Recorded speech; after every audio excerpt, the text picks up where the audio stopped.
Hi friends. Ruturaj Gaikwad அவர்கள் பார்த்தீங்க அப்படின்னா ரீசெண்டாக 2 செஞ்சுரிஸ் வந்து அடிச்சிருக்காரு. அதுவும் இக்கட்டான சூழ்நிலையில் வந்து திலீப் ட்ரோஃபியில் வந்து செஞ்சுரி அடிச்சிருக்காரு. ஸோ இதுக்கு முன்னாடி பார்த்தீங்க அப்படின்னா புஜ்ஜி பாபு ட்ரோஃபிலையும் வந்து அடிச்சிருக்காரு. துலீப் ட்ரோஃபியில் வந்து 184 ரன்ஸ், அதுவும் கிரிட்டிக்கல் சிச்சுவேஷனில் வந்து அடிச்சு கொடுத்துருக்காரு. ஸோ இருந்தாலுமே அவர் வந்து இந்தியா ஸ்குவாடில் கூட எடுக்கல. அதுவும் முக்கியமாக பார்த்தீங்க அப்படின்னா இந்தியா ஏ ஸ்குவாட்லையுமே அவர் எடுக்கல. ஏன் செலக்ட் பண்ணல அப்படிங்கிற கேள்வி வந்து எல்லார் மத்தியிலுமே வந்து இப்போ பேச பொருளாக ஆயிருக்கு. ஏன் பார்த்தீங்க அப்படின்னா நல்லா தானே பெர்ஃபார்ம் பண்ணியிருக்காரு, சூப்பராக விளாண்டுருக்காரு, அப்புறம் ஏன் எடுக்கல அப்படிங்கிற மாதிரி கேள்வி வந்து எழுப்பப்பட்டு இருக்குது. அதே மாதிரி பார்த்தீங்க அப்படின்னா இந்தியா ஏ ஸ்குவாட் என்ன பார்த்தீங்க அப்படின்னா ஆஸ்திரேலியா ஏஎம் டீம் கூட 4 டே டெஸ்ட் மேட்ச் வந்து விளாட்றதா பிளான். 2 டெஸ்ட் மேட்சஸ் விளாட்றாங்க. அதில் வந்து விளாட்றது தான் இந்த டீம் செலெக்ஷன் வந்து பண்ணியிருக்காங்க. அதில் கூட அவரை வந்து எடுக்கலை. ஸோ இதில் வந்து பார்த்தீங்க அப்படின்னா நிறைய பிளேயர்ஸ் இருக்காங்க. இருந்தாலுமே இவரை ஏன் எடுக்கலை அப்படிங்கிறது தான் எல்லாரோட கேள்வியுமாவே இருக்குது. இவர் கூட பார்த்தீங்க அப்படின்னா ரஜத் படிதர் அவரும் வந்து நல்லாவே பெர்ஃபார்ம் பண்ணார். ஸோ அவரையும் வந்து இந்த ஸ்குவாடில் எடுக்கலை. பட் ஆனால் பார்த்தீங்க அப்படின்னா ஆஸ்திரேலியா ஏ டீம் கூட ஓடிஐ இன்டர்நேஷனல் டீமில் அவர் இருக்கிறாரு. ஃபஸ்ட்டு ஓடிஐ வந்து அவர் தான் கேப்டன் பண்ணுறாரு. செகண்ட் அண்ட் தேர்ட் ஓடிஐ பார்த்தீங்க அப்படின்னா திலக் வர்மா வந்து பண்ணுறாங்க. ஸோ ஆனால் அந்த இதுலேயுமே வந்து ருத்ராஜ் கேக்வாட் அவர்களுக்கு வந்து சான்ஸ் கொடுத்துருக்காங்களா கொடுக்கலையாங்கிறது தெரியலை.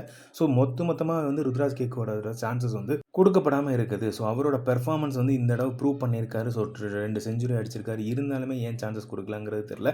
ஸோ நடுவில் விவிஎஸ் லக்ஷ்மன் அவர்கள் வந்து கோச்சாக இருக்கும்போதெல்லாம் நடுவில் சான்ஸ் கிடச்சிது, பெர்ஃபார்ம் பண்ணார். ஸோ கண்டிப்பாக வந்து அவர் நல்லா பெர்ஃபார்ம் பண்ணக்கூடிய பிளேயர் தான். ஏன் அவங்க கொடுக்காமல் இருக்காங்கிறது தெரியலை.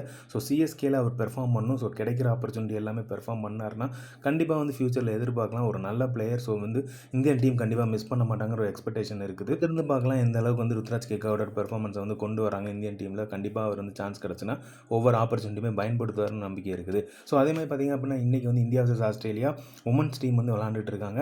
ஸோ இதில் இந்தியா வந்து தரமான ஒரு ஸ்கோரை வந்து ரெடி பண்ணியிருக்காங்க. ஓப்பனிங் நல்ல பேட்ஸ்மேன்ஸ் வந்து நல்லாவே பெர்ஃபார்ம் பண்ணியிருக்காங்க.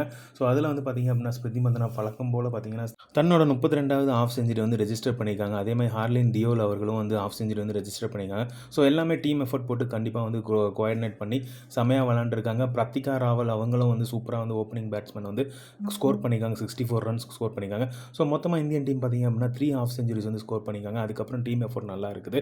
ஸோ டோட்டல் ஸ்கோர் பார்த்திங்க அப்படின்னா 281 ரன்ஸ் வந்து ஸ்கோர் பண்ணியிருக்காங்க. ஸோ இப்போ வந்து ஆஸ்திரேலியா வந்து அதை வந்து டிஃபெண்ட் பண்ணி விளாண்டுட்டு இருக்காங்க. ஸோ வின்னிங் பர்சன்டேஜ் பார்த்திங்க அப்படின்னா வழக்கம் போல் வந்து ஆஸ்திரேலியாவுக்கு தான் இருக்குது. 37.3 ஓவரில் பார்த்திங்க அப்படின்னா 235 ரன்கள் எடுத்துட்டாங்க. 2 விக்கெட் தான் இழந்திருக்காங்க. ஸோ இன்னும் 75 பால்கள் இருக்குது. 47 ரன் தான் எடுக்கணும். ஸோ எப்படி போகுதுன்னு பார்ப்போம். கடைசி நிமிஷத்துலேயும் டேர்னிங் பாயிண்ட் இருக்கலாம். ஸோ இந்தியா வின் பண்ணணுங்கிற எதிர்பார்ப்பு இருக்குது. பட் ஆனால் சான்சஸ் ரொம்ப கம்மியாக இருக்குது.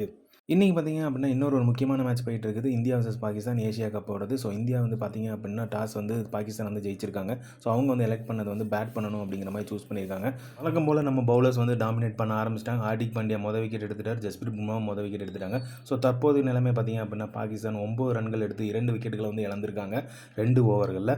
ஸோ பொறுத்திருந்து பார்ப்போம் எப்படி மேட்ச் போகுதுங்கிறத. இந்த மாதிரி கிரிக்கெட் அப்டேட் தெரிஞ்சுக்கிறதுக்கு லைக் பண்ணுங்கள், ஷேர் பண்ணுங்கள். மற்ற பந்து இன்சைட்ஸ் வந்து சப்ஸ்கிரைப் பண்ணுங்கள். தேங்க்யூ.